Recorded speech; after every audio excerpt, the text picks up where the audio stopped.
सुबह के बदलते मौसम के साथ मैंने करी ब्लॉग की शुरुआत। तो हेलो दोस्तों, राधे राधे। कैसे हैं आप सभी लोग? आशा करती हूँ आप सभी लोग बड़े होंगे। मैं भी एकदम ठीक हूँ।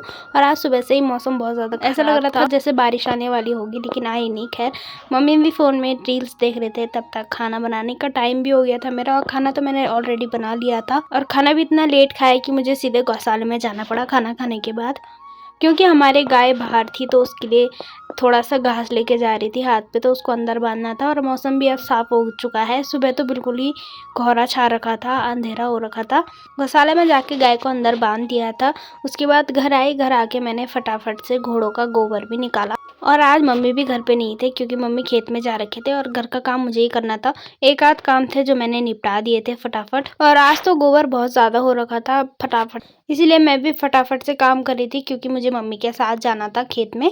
आज बैल गए थे शाम के टाइम पे, क्योंकि सुबह के टाइम पे तो मौसम ख़राब हो रखा था, मतलब बारिश आने वाली हो रखी थी, ऐसे हो रखा था मौसम। और मैं जा ही रही थी तब पे ये भी आ गया। ये सुबह से ही मतलब गायब हो रखा था घर से।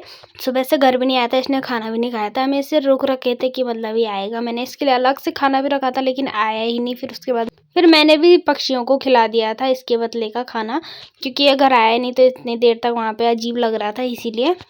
फिर मैंने भी सर में टोपी डाली और चली गई मम्मी के साथ, क्योंकि घर में अकेले मन नहीं लग रहा था, इसीलिए। फिर मैं गई तो बकरियां चराने का काम मुझे सौंप दिया था। मम्मी खेत में काम कर रहे थे। सुबह से मौसम अजीब सा हो रखा था, इसलिए इस समय कोहरा जैसा लग रहा था पहाड़ी इलाकों में। उसके बाद थोड़ा बहुत मैंने हरा घास का जुगाड़ करा। फिर मुझे जाना था गौशाले में, क्योंकि बकरियों को छोड़ने का टाइम हो गया था, इसलिए। मम्मी तो खेत में काम ही कर रहे थे, लेकिन मैं इसको लाई थी हरे घास को, ये खुद खाने लग गया। बकरियां भी मैंने बांध दी थी गौशाले में, और गाय को दे रही थी घास, क्योंकि मैंने शाम के टाइम पे एक ही बार आते हैं हम गौशाला में, और दोपहर के टाइम पे, इसीलिए उसको ज़्यादा से घास देती है। मैं मम्मी करो के साथ जा रही थी, तब तक मुझे मीनू की मम्मी ने बुला दिया था, और मैं थोड़ा सा भीमल लेके आई उनके घर से, और मम्मी भी आ गए थे। और मम्मी लकड़ी लेके आ रहे थे, क्योंकि देवर जी लाए थे। और आज के लिए इतना ही। मिलता है नेक्स्ट ब्लॉग में, तब तक के लिए बाय बाय।